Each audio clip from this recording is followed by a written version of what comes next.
L'équipe du Casino Joa du Lac du Der vous accueille dès le 2 décembre pour célébrer les 7 ans du casino.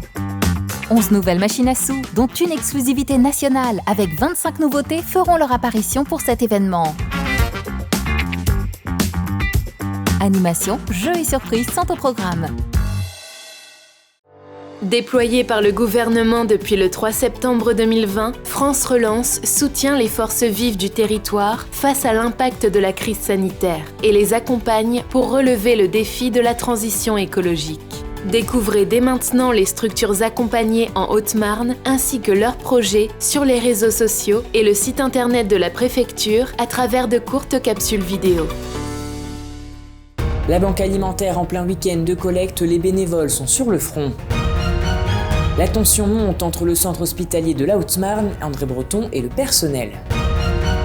Une première pierre déposée pour la gendarmerie de Gondrecourt-le-Château dans la Meuse.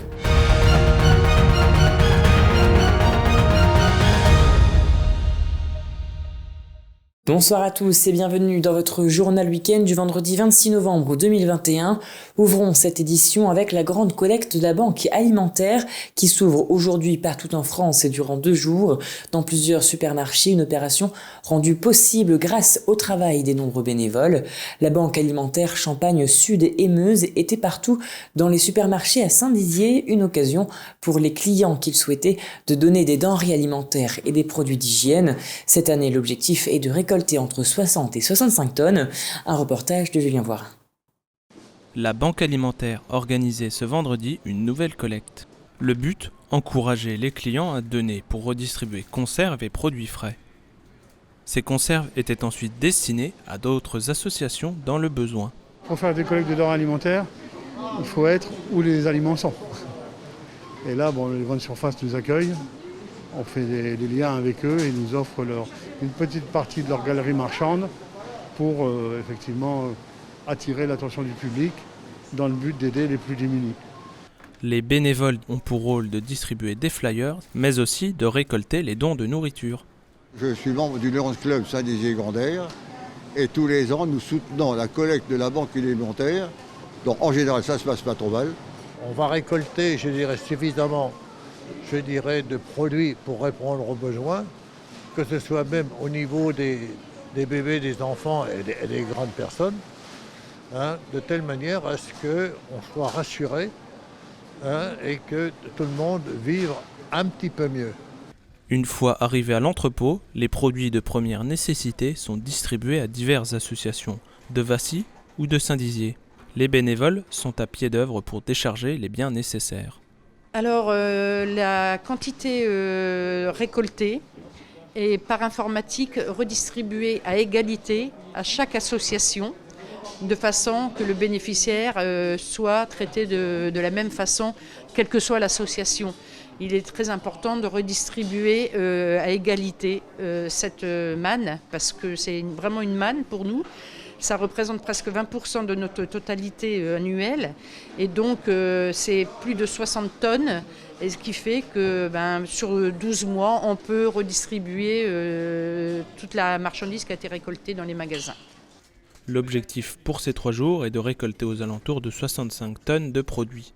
Samedi et dimanche, ils seront présents dans d'autres magasins de Saint-Dizier. Une belle initiative qui en amène d'autres avec l'hiver. Dans l'actualité également, la classification du centre hospitalier de la Haute-Marne qui est au cœur du débat. Depuis plusieurs mois pour l'établissement, il s'agissait d'une éventuelle fusion entre le centre hospitalier de la Haute-Marne et le centre hospitalier de Saint-Dizier, une décision qui ne plaît pas du côté des représentants du syndicat Force ouvrière. Cette classification, ainsi que les propos tenus par Jérôme Goémine, le directeur du GHT Cœur Grand Est, ont mis de l'huile sur le feu dans cette prise de position. Un reportage d'Alison Godefroy. Vous voulez que je vous dise que, par exemple, à Chaumont, actuellement, on enferme les patients dans leur chambre, dans leur étage, dans le bâtiment. Vous voulez que je vous dise dans les réunions, quand on nous dit, excusez-moi, que certains nous disent « je suis médecin, je n'ai pas respecté la loi, le règlement, et je n'ai rien à faire de ce que me dit le juge ». Pensez que c'est normal? Voilà ce qui se passe actuellement. Le 19 novembre dernier, le centre hospitalier de la Haute-Marne, André Breton, a été classé en catégorie E, soit la plus mauvaise note pour un établissement de santé. Cette classification permettant une certification, c'est la Haute Autorité de Santé qui l'attribue tous les 4 ans. Et pour le moment, le centre hospitalier doit enclencher un levier d'action pour espérer l'avoir. Pour l'améliorer, il va falloir effectivement que l'ensemble de l'établissement se mobilise. On sait pouvoir compter sur tout le monde et on a la chance de pouvoir bénéficier, de par notre notification en E, d'un accompagnement par l'Agence régionale de santé. La direction ne cherche pas à cette heure-ci à savoir qui on est responsable. On veut travailler main dans la main avec tous les agents et tous les professionnels de l'établissement pour réussir le défi d'être certifié en décembre prochain. Cette classification E serait le résultat de plusieurs cas de maltraitance auprès des patients, une accusation scandaleuse pour le personnel. Ce qui est scandaleux, c'est d'entendre que depuis 10 ans, on est classé en catégorie D, alors que c'est absolument faux. Et puis ce sont les exemples qui ont été évoqués au sein du conseil départemental qui sont inadmissibles et qui ne sont pas acceptés par la communauté médicale et la communauté soignante. Quand dans un pavillon, on met à chaque entrant, quelle que soit sa pathologie, un kit anti-suicide sur son lit, c'est le commun des mortels, j'ai envie de vous dire, c'est presque une incitation à faire une tentative de suicide. C'est illégal. C'est ce qu'on fait. Ce qui est absolument faux. Le kit anti-suicide ou plutôt tenue d'isolement, elle est donnée aux patients lorsqu'ils rentrent en chambre d'isolement. Dans son intervention, Jérôme Goémine, le directeur du groupement hospitalier de territoire, a également porté d'autres accusations sur la prise en charge du patient. Vous voulez qu'on vous dise que dans un bâtiment, on apprend qu'il y a la sieste systématique pour tous les patients l'après-midi? Vous avez compris pourquoi? Comme ça, le patient est dans sa chambre, il est enfermé, dans un service fermé. On est tranquille. Une information démentie par le personnel syndicat. Et on a vu notre directeur faire quelques insinuations concernant notre travail d'infirmier, de soignant. Et il a insinué un petit peu de la maltraitance. Donc je voulais dire que c'était faux, que c'était des contre-vérités ce qu'il a dit en fait, et que la maltraitance, elle se situe ailleurs en fait que chez les soignants en fait. Voilà. Réagir de cette façon pourrait davantage nuire à l'établissement. Fusion ou déclassement, depuis plusieurs mois, c'est une bataille sans relâche entre les salariés et la direction. Pour moi, c'est des paroles mensongères, parce que maintenant, à l'extérieur, les personnes qui ont besoin de consultations psychiatriques vont avoir peur. Et ça, c'était pas le but. Je pense que M. Goémine aurait dû venir vers nous tendre la main, parce que c'est quand même le grand directeur. Le problème, c'est qu'on ne voit pas M. Goémine. Il est à Verdun, il n'y a personne. Puis en plus, il faut dire ce qui est, Mme Rachel Blanc et Mme Robert Dehaut ne sont pas dans les services. Comme M. Goémine, comme les directeurs, ils ne sont pas dans les services pour voir la réalité des problèmes. Pour le moment, les salariés ressentent de la colère, du mépris et de l'incompréhension. Ils attendent également des excuses de la part du directeur du GHT. Et passons à présent à l'image du jour. Les nouveaux membres du conseil municipal des jeunes de Vitry-le-François ont récemment été installés pour un nouveau mandat de 2 ans jusqu'en juin 2023. Et comme on le voit sur cette image, ils se sont vus remettre leur écharpe tricolore par le maire de la ville. Tout autre chose, après plusieurs décalages à cause notamment dû au coronavirus, la livraison des matières premières a été retardée, mais ce jeudi 25 novembre, les élus de la Codécom des Portes de Meuse ont pu déposer la première pierre de la future gendarmerie de Gondrecourt-le-Château. Ce projet a été lancé en 2011. Les nouveaux locaux de 1500 mètres carrés comporteront 10 logements de fonction contre 6 aujourd'hui, quasiment non utilisés à cause de leur vétusté. La fin des travaux est prévu pour le second trimestre 2022. Écoutez. L'État a à cœur la sécurité et des populations et de ses territoires, et donc d'accompagner la construction de la nouvelle gendarmerie de Gondrecourt-le-Château est vraiment très important.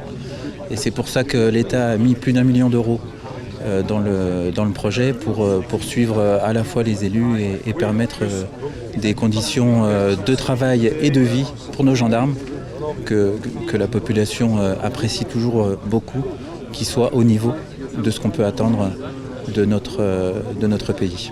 C'est important pour deux raisons. La première raison, c'est l'engagement des élus locaux à construire une nouvelle caserne pour leurs gendarmes, à Gondrecourt, le château. La seconde raison, c'est que c'est aussi important pour les gendarmes de voir que, les élus locaux, deux, que l'État en règle générale, puisque l'État y participe, fait en sorte que leurs conditions de travail et conditions de logement soient améliorées. La pose de la première pierre est toujours le symbole à la fois de la finalité du début du projet, la finalité et le début en fait, parce que on arrive à la première pierre, effectivement on commence les travaux. Voilà, c'est très important de manifester cette pose de première pierre où on retrouve naturellement les financeurs, les gens, les personnes de l'État et toutes les personnes, les gendarmes qui tournent autour de ce projet qui dure, comme je l'ai dit tout à l'heure, depuis qu'on l'a mis en route en 2011. Et voilà, c'est la fin de cette édition. Merci à tous de l'avoir suivi. Je vous souhaite un excellent week-end et n'oubliez pas, l'information continue sur puissancetélévision.fr. Toute l'actualité qui vous concerne, à voir et ou à revoir, dès maintenant sur puissancetélévision.fr et sur notre application mobile. Besoin d'envoyer des fichiers, même de très très gros fichiers? Suisse Transfert. Jusqu'à 50 Go, gratuit, sans inscription, et vos données restent en Suisse. Suisse Transfert, par Infomaniac.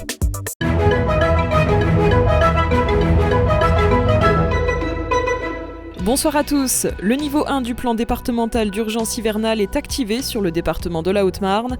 Pour demain matin, on annonce de la pluie sur le Triangle, de la neige à Chaumont. Demain après-midi, aucune évolution, toujours de la pluie et de la neige. Il fera 4 degrés à Vitry-le-François. Enfin, cette nuit, quelques flocons de neige sont attendus à Saint-Dizier, à Bar-le-Duc et à Chaumont. Demain, samedi 27 novembre, nous fêterons les Séverines et nous perdrons 2 minutes de soleil. Très bonne soirée avec Puissance Télévision.